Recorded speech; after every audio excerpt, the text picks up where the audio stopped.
여야의 정치고수와 함께 뉴스의 미래를 예측해보는 시간 뉴스게임 예측의 달인 두 분과 함께합니다. 먼저 뉴스게임의 안방도련님 최재성 전 수석 어서 오십시오. 안녕하세요. 안방도련님이라고 했습니다. 네. 저 오늘. 그리고 출마 선언을 하시면서 저희 고정 게스트에서는 보내드렸어요. 하차시켜드렸는데 돌아가면서 하루씩 나오는 이 스페셜 게스트로는 못 나올 이유가 없겠다 싶어서 저희가 다시 좀 초대를 했습니다. 원조 멤버 국민의힘 김영우 전 의원 어서 오십시오. 네, 반갑습니다. 잘 지내셨어요? 예, 열심히 하고 있어요. 아, 얼마나 열심히 뛰시는지 살이 쏙 빠지셨네요, 그냥. 근데 방금 그 반가운 분이 왔다 가시더라고요. 누구요? 안규백 의원님. 두 분이 그 지역구에서 예, 만나? 예, 예, 어머, 예. 그 생각 못했네 진짜. 그러니까 나는 기획을 하셨나 싶었는데 그거 아니에요? 그거 아니에요. 각이 확 서는데. 아니 두 분 여기서 토론시킬 걸 그랬네 진짜. 근데 저는 아직 공천 그 과정에 확정이 안 있습니다. 됐죠? 맞습니다. 예. 안규백 위원장은 국민의힘 그 지역구가 어디죠? 정확히? 동대문 갑입니다. 동대문 갑이죠. 동대문 갑에 단수 공천이 됐으니까 확정이 된 거고. 네. 김영우 의원은 거기서 열심히 뛰고 계시는 예, 거고. 예. 경선이죠. 경선이죠. 네, 2인 경선. 예. 누구시죠 상대는? 그 여명 아주 젊고 예. 그 활기찬 후보입니다. 여명 예비 후보와 두 분이 예. 경선 치르는. 아니, 예. 가능한 한 실명 얘기를 방송에서 할 필요가 없어요. 아, 해줘야죠. 그래도 후배들 젠틀맨이십니다. 키워야죠. 그럼요. 아, 여기 나오신 걸로 예. 본선 진출 확정 같은 아유. 느낌이 들어요. 열심히 하겠습니다. 덕담 주고받으면서 오랜만에 뉴스게임 원조 멤버들과 함께합니다. 방법은 제가 설명 안 드려도 두 분이 아시니까요. 바로 출발하죠. 1번 문제.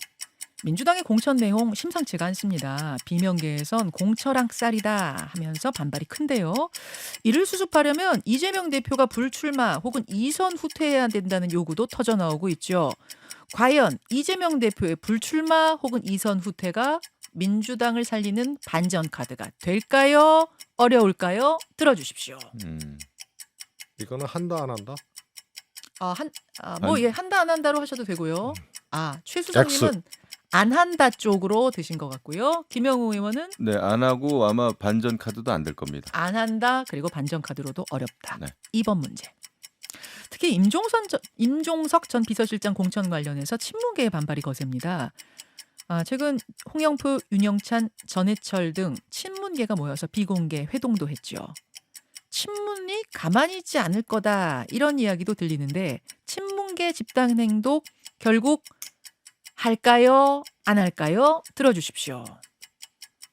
김영우 O, 5. 최재성도 O. 3번 문제. 국민의힘 공천 어느덧 마무리 국면에 접어들었습니다. 핵심 지지 기반인 강남 그리고 TK 지역만 남겨두고 있는데요.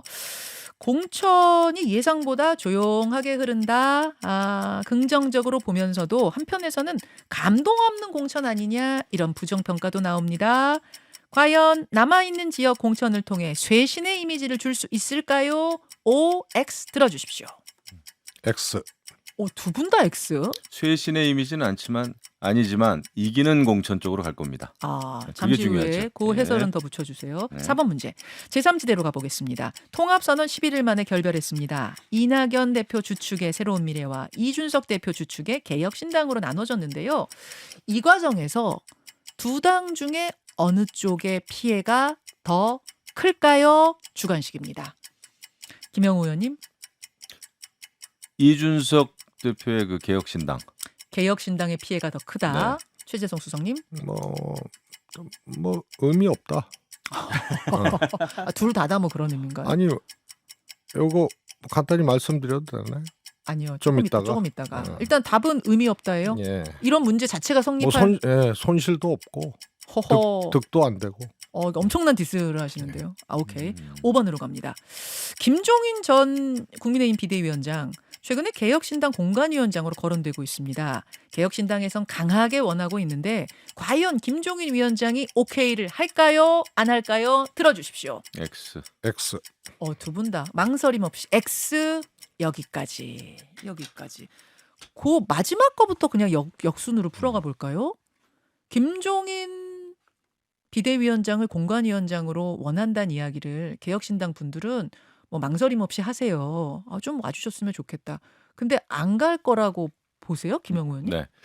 김종인 위원장은 최소한 이제 야당을 뭐 여당으로 만든다든지 뭐 이 정도 이제 큰 프로젝트는 참여하지만은 뭐 제3지대에서 이렇게 작은 정당 더군다나 지금 이제 거의 그 희망이 좀 없어 보이잖아요. 이런 정당에 가서 공관위원장이든 비대위원장은 하지 않을 것이다. 희망이 없다는 생각합니다. 거는 이거는 희망사항 아닙니까 국민의힘에? 여기서의 희망이라고 하면은 예. 정말 그 제1당 아니면 2당 정도. 아, 근데 지금 개혁신당이 이제 오히려 이준석 전 대표가 이끄는 개혁신당이 혼자 할 때는 10%막 넘고 그랬잖아요. 그랬는데 뭐 16인가 17%까지도 이렇게 여론조사가 됐던 걸로 기억이 되는데 지금 한 자릿수란 말이죠. 이런 상황에서는 김종인 위원장은 아마 가기 어렵지 않겠나 싶어요. 최수성님. 뭐 어떤 형태로든 정치적 지원 뭐 이런 것은 뭐 할 수도 있어요. 그 후면에서 지원하는 거. 예. 음. 그리고 이제 뭐 이미 그 전에도 뭐 이준석 개혁신당이 소위 말해서 수십석 얻을 거다 이런 얘기도 하셨고 예. 그런 류의 이제 뭐 지원은 가능해도 공관위원장은 불가능하다. 왜요? 원래 연못에서 배 띄워서 노젓는 분이 아니거든요. 뭐 비슷한.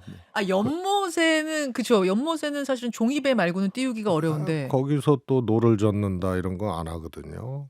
배를 띄워야 되는데 연못에 배 띄우는 그런 분이 아니고요. 근데 최수성님, 근데 이분이 처음부터 금태섭 전 의원이나 뭐 이준석 전 대표 이런 분들에 대해서 제3지대를 하면 성공할 것이다라는 어떤 힘을 팍팍 불어넣었던 원동력이 됐던 분이기 때문에 그 책임감을 가지고라도 이번에는 좀 작은 당이어도 내가 가서 해보겠다 이렇게 생각할 수 있는 거 아니에요? 지금까지는 큰 물에서만 뭐 놀았다 하더라도. 뭐 그거는 오히려 거꾸로죠. 그걸 해봐라가 아니고 네. 상의를 해온 거에 대해서 일종의 이제 멘토 역할 같은 거를 해주신 거니까. 그래서 그 다음에 두 번째로는 공관위에서 별로 할 일이 없어요. 왜요? 예를 공천하는 들어서 건데. 뭐 정말로 지역구 당선자를 많이 낼 수 있는 예. 그런 거고 뭐 이 소위 말해서 출마자들이 넘쳐나고 예. 이런 두 가지가 전제가 돼야 공관위에서 할 일이 있는데 꼭 그렇진 않잖아요. 그러면은 뭐 거기 당 대표나 뭐 선대위원장 하라 그래도 안 할 상황인데 그것도 공관위를 하라고 해서 공관위원장을 한다. 그런데 공관위에서 별로 할 일이 별로 없어요. 전국에 전부 후보 내기도 힘들 텐데. 네. 그래서 안 맞는 얘기를 하고 있는 거다. 공관위원장은. 그렇게 보시는군요. 두 분 다 그렇게 보시는 네. 지금 상황. 누가 더 어느 당이 더 타격을 입었냐에 대해서는 김영우 의원은 개혁신당 쪽이라고 네. 하셨어요? 그러니까 아까 말씀드렸습니다마는 이준석 신당, 개혁신당이 초반에는 좀 잘 나가는 듯 했어요. 그런데 이제 이낙연 그 신당과 합쳤다가 결별하는 바람에 이준석 전 대표를 지지했던 많은 젊은 층들이 떠나갔습니다. 그거 자체도 큰 그 손실이죠. 과거에 가졌던 그나마 그 어떤 개혁의 이미지를 회복하기가 좀 힘들게 됐어요. 그것 때문에. 그것 때문에 사실 이제 김종인 위원장도 이낙연 신당하고 합치는 거에 대해서 상당히 의아해했고 너무 그 성격이 다른데 그 합쳤다 이렇게 얘기를 했었거든요. 예. 그래서 아마 타격으로 치자면 이준석 신당이다. 이낙연 신당은 새로운 미래는 네. 그래도 지금 민주당의 여러 가지 공천 그 파열음 예. 잡음 때문에 컷오프된 많은 민주당 현역 의원들이 이낙연 신당으로 갈 가능성도 꽤 커졌습니다. 그렇게 보세요. 그렇게 되면은 크게 잃을 건 없다. 저는 그렇게 생각합니다. 국민의힘 쪽에서 어딥니까? 이준석 대표의 신당, 개혁신당 쪽으로 움직일 가능성은 없다. 그 가능성은 저는 굉장히 희박해졌다고 봐요. 굉장히. 지금 국민의힘이 상당히 그 다선 의원들도 아주 큰 불만 없고 신인들도 아주 큰 불만 없는 유사일의 최초의 이런 그 공천을 하고 있어요. 그래서 그 한동훈 비대위 또 공관위가 이끄는 지금 공천이 꽤 그럴듯하게 지금 가고 있습니다. TK 남았잖아요. 그럼 최대 뇌가. 남긴 했지만 지금 여태까지 발표된 거에 의하면은 다 그래도 경선은 거의 다 시켜주더라고요. 웬만하면은. 그리고 컷오프되는 인원이 굉장히 최소화되어 있습니다. 지금 권역별로. 네. 이런 상태라면은 국민의힘에서 불만을 가지고 더더군다나 TK 쪽은 이쪽에서 이준석 신당으로 가기 어렵다. 왜냐하면 대부분 이준석 신당에 대해서 비판을 많이 했던 지역들이에요. 예. 아하, 그렇게 보시는군요. 네. 뭐 이야기가 그럼 좀 자연스럽게 넘어왔으니까 최수성님, 지금 국민의힘 공천 상황은 어떻게 보고 계세요? 지금 뭐 아까 최대로 잡음 없는 공천이다 그러셨죠? 그래서 한동훈 비대위원장이 예. 제가 볼 때는 굉장한 공감 능력, 그 천재적인 공감 능력이 있는 것 같아요. 천재적이에요? 제가 볼 땐 그렇습니다. 어떻게 왜 이렇게 이쪽으로 넘어오시다가 다시 이렇게 저쪽으로 건너가십니까? 이렇게 설득을 잘하지 이런 생각을 좀 하고 설득을 있어요. 잘해요? 예, 현장에서 그게 느껴져요.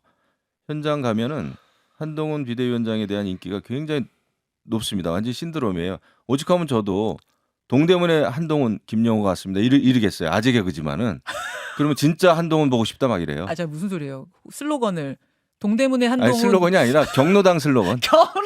어머니들한테. 어머님들한테 동대문의 한동훈 왔습니다. 네. 저 김영우 이러세요? 예, 예. 아재 개그다. 아재 자, 최수성님한테 가겠습니다. 오셨습니까? 맞습니다. 어떻게 보세요? 우선은 이제 개혁신당이 제가 이 자리에서도 신당도 양당 체제가 될 것이다 이랬는데 어느 날 갑자기 통합을 했거든요. 네. 그래갖고 그때 조금 자괴감을 느꼈어요. 제 판단 능력과 틀렸구나 내가. 예측 능력, 감각에 대해서. 그런데 굉장히 희한한 경우였잖아요. 1+1이 2가 아니고 혹은 3이 아니고 1+1이 0.5라는 조사 결과가 이미 통합 전에 몇 번 나왔었거든요. 그런데 통합을 해버렸어요. 예. 그리고 지금 갈라섰단 말이에요. 예. 그러니까 다시 원점으로 간 거예요.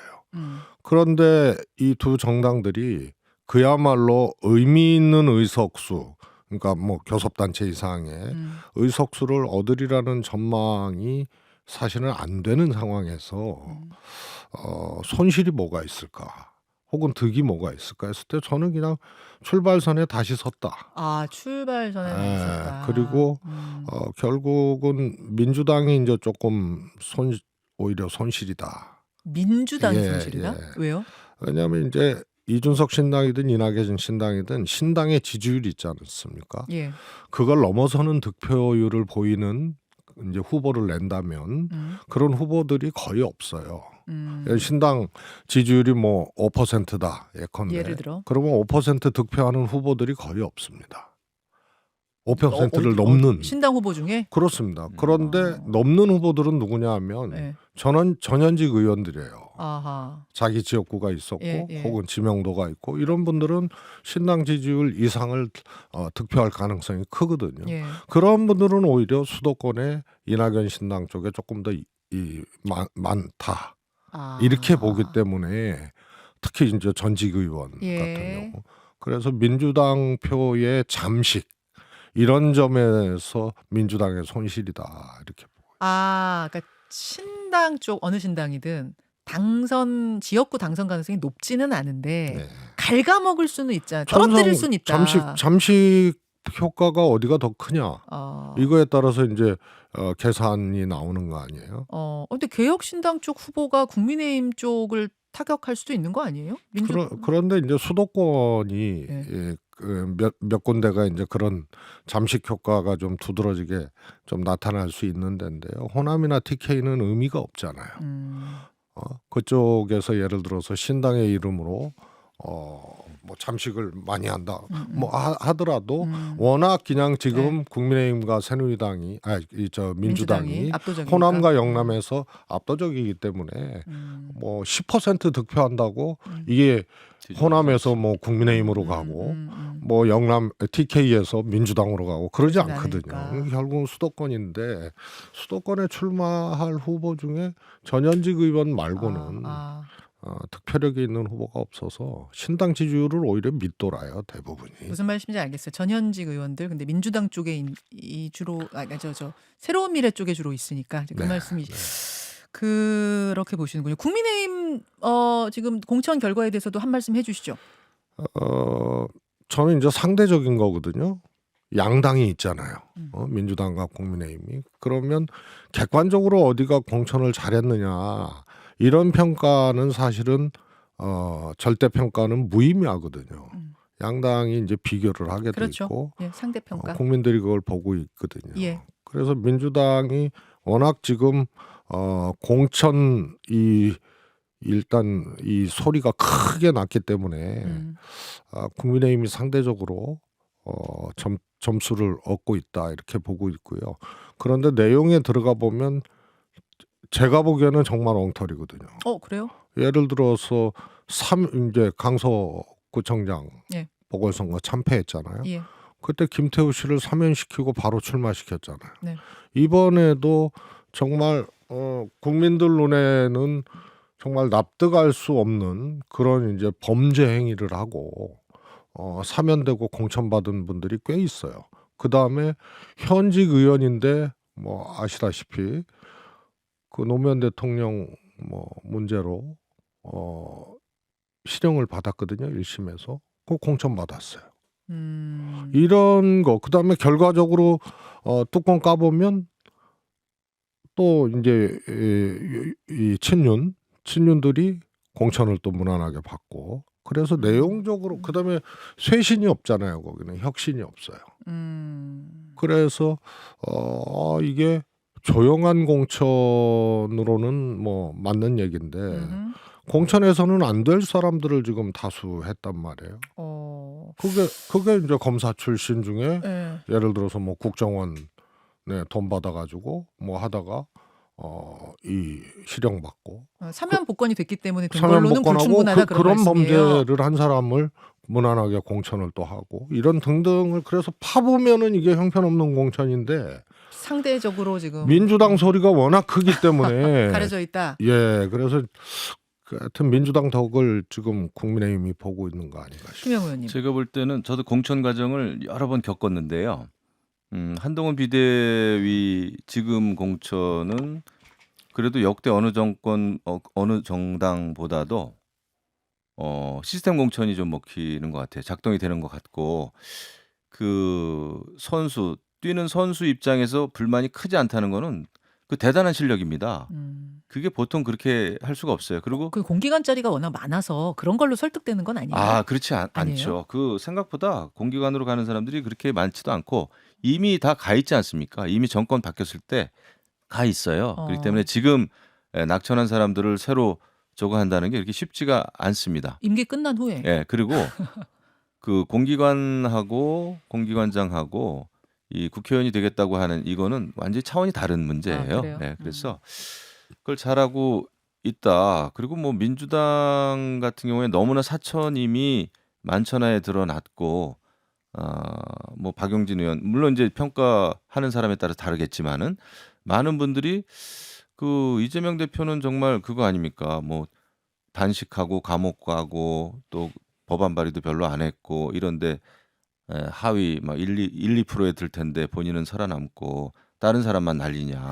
막 이런 그 평가까지 받는 데 비해서 일단 출발이 좋았죠. 한동훈 비대위원장은 본인 불출마했고 그다음에 특정 계파라기보다는 그런 그 지역에서 이길 수 있는 사람들을 적절하게 배치, 그것도 권역 내에서 배치를 하다 보니까 큰 불만이 없는 거예요. 알겠습니다. 아니, 자연스럽게 민주당 얘기로. 비당 국민의힘 얘기하라니까 왜 민주당 얘기? 많이 하셨잖아요. 이제 충분히. 민주당 얘기 하려고요. 지금부터 하려고요. 1번 문제, 2번 문제가 민주당 얘기였어요. 임종석 전 실장의 이 중성동 갑 공천 여부가 공천도 아니고 그러니까 경선 기회를 주느냐 마느냐 요 여부가 이 어떤 이번 공천 갈등의 분수령 이렇게 계속 상징적으로 왔단 말입니다. 왜냐하면 3주 전부터 이 갈등이 계속됐기 때문에. 근데 어젯밤에 보도에서는 이르면 오늘 그 지역에서 임종석이 컷오프 될 것이다. 다른 사람으로 결국 전략 공천 될 거다. 이런 보도가 나왔는데 제가 안규백 전략공관위원장하고 인터뷰를 하면서 그 질문을 드렸더니 아직도 결정 안 났다. 그러기는 하시더라고요. 다만 거기에 어떤 전사가 와야 된다라는 이런 말씀은 하셨어요. 어그레시브한 공격적인 전사. 그래서 임종석 실장은 아니란 얘기를 지금 돌려 하시는 거 아닌가라고 저는 느꼈는데 최수정님 어떻게 보십니까? 저는 현재까지 이제 민주당 공천은 패천이라고 봐요. 지능 공천. 패천? 예, 이겨야 되잖아요. 정말 이길 생각이 있는지. 그게 의심스러울 정도로 지능 공천을 하고 있거든요. 그리고 거기에 이제 정점에 임종석 공천 여부가 있어요. 근데 이거는 왜 임종석 그러면 험지 안 나가냐? 뭐 험지 나가기 싫어서 성동갑, 중성동갑에 그냥 나가겠다는 거 아니냐? 그런 이제 의견도 있는데요. 예. 사실은 임종석 아니면 못 이겨요. 윤희숙 후보를 네, 조사상 그렇습니다. 다른 뭐 추미애 장관 뭐 다 넣어봐도 전사 아니라 전사 할아버지를 넣어도 못 이겨요. 그래서 그나마 임종석 이 실장이 이기는 걸로 나오거든요. 그런데 이기는 임종석 아니면 못 이기는 지역을 그리고 중성동갑 잘 봐야 됩니다. 민주당은요. 네. 성동구청장이 지난번 지방선거 패배에도 불구하고 민주당이 됐거든요. 이걸 가지고 그걸 사실 정치적 상황에 진실인 양 보면 안 돼요. 굉장히 예외적인 경우고 다 같이 치러진 서울시장 선거에서는 서울시에서 민주당의 득표율 꼴찌에서 5번째 한 데가 중성동갑이에요. 민주당 만만한 데 아니다 그 말씀이군요. 23% 줬어요. 강남 3구 빼고는요. 예. 강남 3구 용산 그다음에 성동갑이에요. 민주당이 서울시장 선거에서 득표율 차이 대선 때 10% 줬어요. 대부분 박빙이었는데 10% 줬어요. 그래서 민주당이 안 좋은 지역입니다. 그래도 임종석 실장 정도 되는 거물은 좀 다른 곳에 가서 바람을 일으켜라 뭐 이런 이야기. 그거를 진작부터 했어야죠. 하려면. 근데 안 했잖아요. 면담 요청도 거부했잖아요. 누가요? 임종석 실장이 당에 이재명 대표가? 이런 등등등을 왜냐하면 민주당에서 지금 표현하셨듯이 전략적으로 써먹을 수 있는 인물 카드 있지 않습니까? 그게 몇 명 되질 않아요. 그중에 한 명이 임종석이면 그거는 미리 상의도 하고 그렇게 했어야죠. 아무 말 안 하다가 지금 와서 어쩌고 저쩌고 하는데 더 중요한 거는 그러면은 임종석을 딴 데로 보내고 중성동갑에 딴 사람 넣어서 이길 수 있으면은 뭐 저는 하여튼 갑론을박할 수 있다고 봐요. 그런데 임종석 빼면 져요. 만약 임종석 빼고 다른 사람 넣었다 치면 그 후폭풍 대단할 거라고 보세요? 아니 진다니까요. 그게 하나 있고요. 대단한. 그래서 지는 공천을 왜 안 하냐는 거예요. 그 다음에 이제 이 소위 말해서 민주당이 비명 친명해서 뭐 탈당 사태 겪고 그랬는데 문재인 대통령하고 이재명 대표가 양산에서 명문정당 얘기를 했잖아요. 그런데 좀 상징적인 게 임종석이란 말이에요. 그래서 임종석을 쳐내고 그 지역도 뺏기면서 그러면서 명문정당이라는 이게 야 저게 아니구나 싶으면은 뭘로 선거 치를 거예요. 그래서 이거는 통합 뭐 이런 차원의 문제가 아니고 명문정당이 그게 그냥 헛소리였구나. 그냥 이재명 정당이다 이 말씀이에요? 이재명 혼자 총선을 치르는 이런 격이 되는 거예요. 근데 문재인 전 대통령, 그러니까 명문 정당으로 화합해서 가지 않으면 어려운 선거다 이렇게 보시는 거예요? 저는 그렇다고 봐요. 그렇다고 보신다. 김대중 찍은 사람, 노무현 찍은 사람, 문재인 찍은 사람, 이재명 찍은 사람 다 합쳐야 된다. 다 합쳐서 또 될까 말까 한 거 아니에요 지금? 그거를 지금 당 지도부도 주류도 친명계도 모를 리 없는데 그런데 그럼 왜 그런다고 보세요? 그러니까 답답한 노릇이죠. 그래서 패천이라고 하는 거예요. 자, 이 답은 그럼 김영우 의원이 외부에 계신 분이 주세요. 왜 그런다고 보세요? 그 욕심이죠 이재명 대표의. 그러니까 사천으로 나타나는 거고 아까 이제 명문 정당 말씀하셨는데 멸문지화가 되는 거죠 지금. 그렇죠. 그 당 얘기하시면 안 역사적으로 멸문지화라는 게 있지 않습니까? 어느 그 부족 가문을 그 화에 빠뜨리는 거죠. 거의 없애는 거죠. 그러니까 친명계 이외에는 다른 목소리를 내는 그런 그 정치인들 거의 지금 이제 멸문지화되고 있는데 제가 볼 때는 그 이재명 대표의 욕심 아닐까요? 지금 그 정세균, 김부겸 전 부총리까지 전 총리까지도 지금 그 사천이다 말이죠. 이런 식으로 이제 비판을 하고 있는데 전혀 아랑곳하지 않습니까? 그리고 아마 임종석 전 그 실장을 컷오프 한다면은 그 후폭풍이 분명히 있을 겁니다. 아까 두 분 다 집단 행동으로 이어질 것 같다에 오를 드셨어요. 지금 1분밖에 안 남아서. 네. 자, 최수성님이 뭐 친문계시니까 제가 여쭙습니다. 어떤 집단 행동이 있을 거라고? 뭐 집단 탈당 이런 게 있습니까? 아니, 그런 거는 없을 거고요. 없습니까? 사실 지금 공천 시기 선거를 목전에 두고 제가 여기서도 말씀드렸잖아요. 이 어느 특정 정당이 총선에서 이길 거라는 예측이 거꾸로 결과가 난 게 12년, 16년이었거든요. 네. 총선을 치르는 정당의 모습, 태도, 말 이런 것들이 확 그냥 지형을 바꿔놓거든요. 그래서 그게 그 중에 하나가 이제 공천이에요. 그래서 이게 거의 파동 수준으로 가게 되면 탈당 이런 게 아니더라도 이거에 대해서 공개적으로 문제 제기하고 이렇게 되면 그게 엄청나게 큰 뉴스가 되는 거예요. 그러면서 민주당이 이제 주저앉게 되는 거죠. 기자회견 뭐 지금 집단 파동이라고 하셨어요. 예, 연판장이 예. 돌아간다든지 뭐 이런. 네. 알겠습니다. 임종석 실장이 결국 굉장히 중요한 지금 어떤 분수령, 임계점, 상징 이런 게 됐다는 걸 다시 한번 좀 느낄 수가 있는 오늘 뉴스 게임 판읽기였습니다. 김영우 의원님 오랜만에 만나서 반가웠고요. 네, 예. 이렇게 스페셜 게스트로 모시겠습니다. 종종. 꼭 좀 예. 그리고 안방도련님, 최재성 수석님도 오늘 고맙습니다. 감사합니다. 고맙습니다. 예. 뉴스 게임이었습니다.